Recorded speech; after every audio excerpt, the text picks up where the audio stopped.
हाय, Shilpa's kitchen मराठीमध्ये तुमचं स्वागत आहे। आज मी रव्याची खीर बनवत आहे, तर चला बनवायला सुरुवात करूया। तर रव्याची खीर बनवण्यासाठी मी इथे गॅसवर कढई गरम करायला ठेवले। त्यामध्ये मी अर्धी पळी तेल टाकलेलं आहे। तेलाऐवजी तुम्ही तूप देखील वापरू शकता। या तेलामध्येच मी काजू व बदामाचे काप टाकलेले आहेत। तुम्ही यामध्ये मनुके, चारोळी जे तुम्हाला ड्रायफ्रूट्स आवडतात ते टाकले तरी चालतात। तर हे काजू व बदामाचे काप मी लालसर होईपर्यंत तळत आहे। हे लालसर झाले की एका वाटीमध्ये काढते। गॅसची फ्लेम मी स्लोच ठेवलेली आहे। ड्रायफ्रूट्स तळून एका वाटीमध्ये काढलेत आणि त्याच तेलामध्ये 1/4 कप रवा भाजून घेते। रवा लालसर होईपर्यंत भाजते। याला सतत हलवत राहायचं।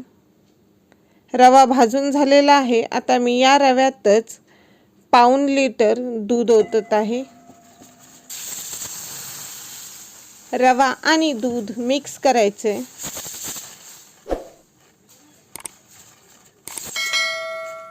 यातच मी 10-12 केशरच्या काड्या टाकते।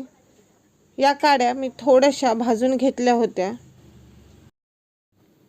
यामध्ये जे आपण ड्रायफ्रूट्स तळून घेतलेत ते टाकते। जर आपल्याकडे ड्रायफ्रूट्स नसतील तरीही चालतंय। ओल्या खोबऱ्याचे छोटे छोटे तुकडे किंवा खोबरं किसून देखील यामध्ये टाकलं तरीही चालतंय, ते देखील छान लागतं। आता 2 मिनिटे इथे रवा शिजल्यानंतर त्यामध्ये मी अर्धी वाटी साखर टाकले। साखर आपण आपल्या टेस्टनुसार टाकायचे। मी इथे 1/4 कप प्लस 2 चमचे अशी साखर टाकली आणि चिमूटभर मीठ टाकलेलं आहे।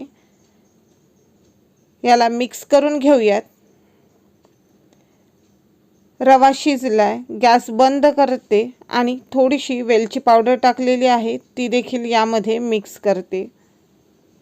तयार झालेली आहे इथे आपली रव्याची खीर। ही खीर एका सर्विंग बाउलमध्ये काढली। तुम्हाला ही मी बनवलेली रव्याची खीर कशी वाटली ते मला कमेंटमध्ये सांगा। जर आवडली असेल तर व्हिडिओला लाईक करा, शेअर करा आणि चॅनलला सबस्क्राईब करायला विसरू नका। आणि हां, स्वतःची काळजी देखील घ्यायला विसरू नका।